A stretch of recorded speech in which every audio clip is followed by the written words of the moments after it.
Monsieur Franco. Bonjour.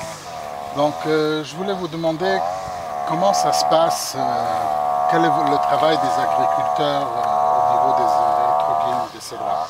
Nous qui travaillons dans les électrogymes, on a beaucoup de travail. Tous les années, on travaille dans les électrogymes, dans les plantes, pour faire des bons électrogymes.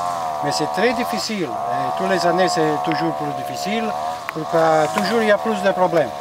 Et des fois, l'année passée, on avait des insectes qui, maintenant, il y en a plus, et tout ça. Et après, la question, c'est que les plantes qui ne sont pas griffées, ils sont plus difficiles de cultiver. Ceux-là qui sont griffés, c'est plus facile. Pourquoi? C'est très dur la plante. Et il ne sèche pas. Mais les plantes, les bastons pour les embryons, ils sont plus difficiles à les cultiver. Pourquoi? Il y a beaucoup des arbres greffés? Oui, il y a les 80%. Pourquoi les paysans, ils vont cultiver ceux-là qui sont griffés, pour qu'ils font moins de travail.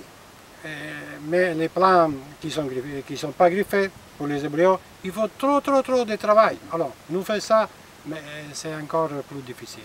Là, actuellement, on est dans un champ où il y a d'un côté de Mourkavim, des greffés, d'un autre côté, c'est pas greffé.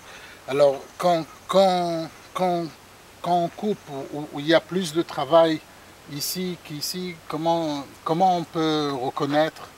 Nous les paysans, on reconnaît très bien, mais quand on coupe, il y a un rabbin qui fait son travail, il se met au milieu ici, il regarde chaque plante, chaque électrogyme où on coupe ça, et si c'est les bâtons, c'est bien, et il regarde que nous, on ne doit toucher jamais les microphones. Il doit couper seulement des électrogymes cochers. Et pourquoi il y a tellement de problèmes pour trouver des électrogymes propres, polis? Pour avoir de bons électrogymes, il faut trop de travail. Alors, les jeunes hommes, ils ne vont pas faire ce travail-là. Nous encore, on travaille pourquoi c'est la famille, qu'on a continué les traditions de notre père. Mais les jeunes hommes, mon fils, le fils de mon ami, il étudiait, il était à l'université. Ils font des études, on ne fait plus ce travail-là. C'est ça. Et pourquoi il n'y a pas de pitum? Il y a, mais il n'y a pas assez. Il y a beaucoup sans pitum. Pourquoi les électrogymes qui s'appuient dans les mois de juillet, il fait très chaud. Alors il va tomber les pitums. Le pitum, il tombe quand? Il tombe après qu'il a poussé ou avant? Avant qu'ils sont poussés. Quand ils sont petits.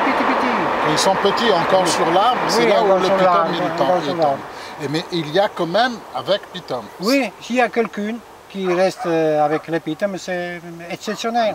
Et on ne peut pas faire pour que ce soit des choses qui n'aient pas beaucoup de taches, qui n'aient pas de blättler, de points noirs. Moi, je travaille depuis plus de 30 ans dans l'électrogyme, mais jamais on a trouvé quelque chose qui fait naturellement sans taches. Il faut trop de travail, beaucoup de travail, et après on a des résultats, mais pas assez. Dans un champ où il y a 10 lignes, Oui. combien 10 lignes d'étrog biltim, pas mourkab, combien des arbres, combien des étrogs il y a là-bas? 10 lignes. Une par cent. Si dans la farm, il y a 1000 électrogymes, il peut chercher 10-15 électrogymes pour kasher. Sur 1000, il y a 10 ou 15 électrogymes kasher. Merci beaucoup et je vous souhaite beaucoup de réussite. Et espérons que cette année, ça va bien marcher.